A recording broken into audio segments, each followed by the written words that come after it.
Que pouvons-nous faire pour nos chers frères et sœurs en Ukraine qui se trouvent dans un danger grave? Eh bien, leur envoyer des armes, je ne pense pas que c'est notre possibilité.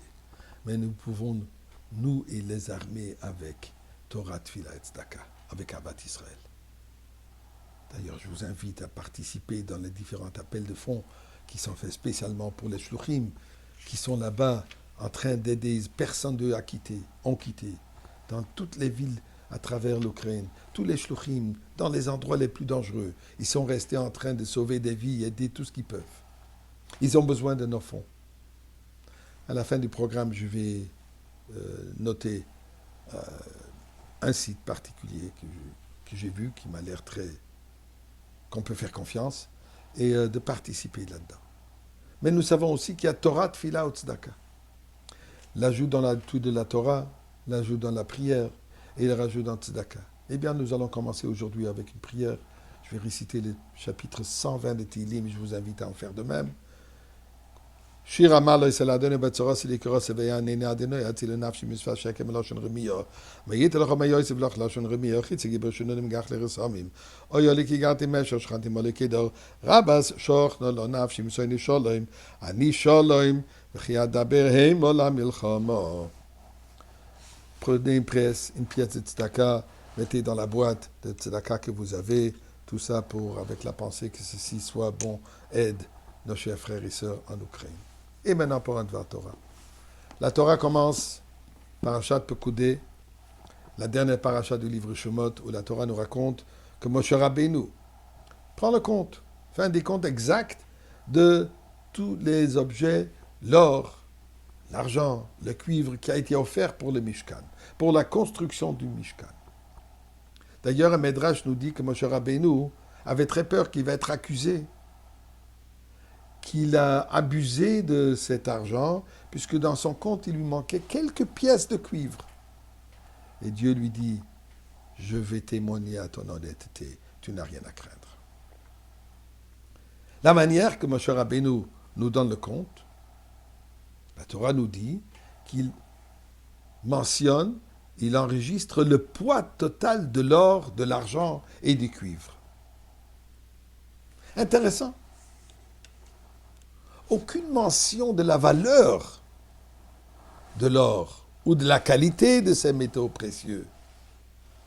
La seule chose qui est mentionnée, qui est comptée, est le poids. Pourquoi? Pourquoi est-ce que Moshe Rabbeinu ne nous dit pas la valeur de l'or qu'on a donné, la valeur de l'argent, et ainsi de suite? Il connaissait la valeur de l'argent. Il connaissait la valeur de l'or. Pourquoi seulement le poids? Eh bien, dans notre construction du Mishkan spirituel, dans lequel nous devons s'offrir, comme le pasuk de dire, Dieu veut que nous devenons tous une demeure pour lui, que nous devenons tous, nous devenons son Mishkan. Et pour ceci, nous devons offrir de nous-mêmes. On peut offrir deux choses. Bien sûr, les mitzvot. Mais dans les mitzvot, il y a deux aspects. Il y a l'aspect concret de la mitzvah, ce qu'on pourrait appeler le poids de la mitzvah, l'action de la mitzvah.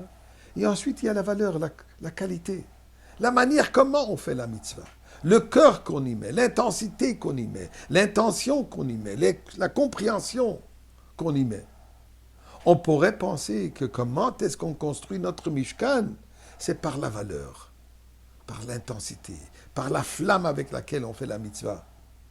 Le cœur qu'on y met.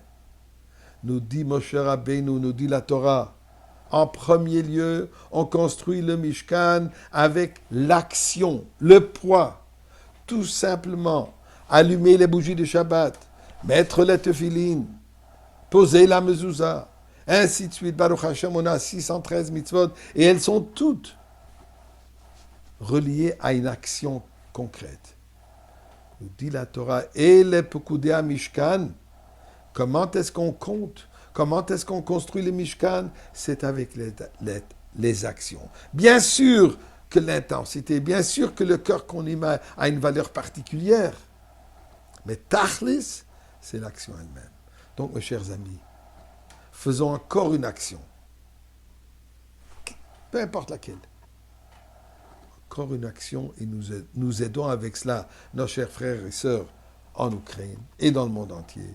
Et bien sûr, ceci précipite la venue de Mashiach maintenant.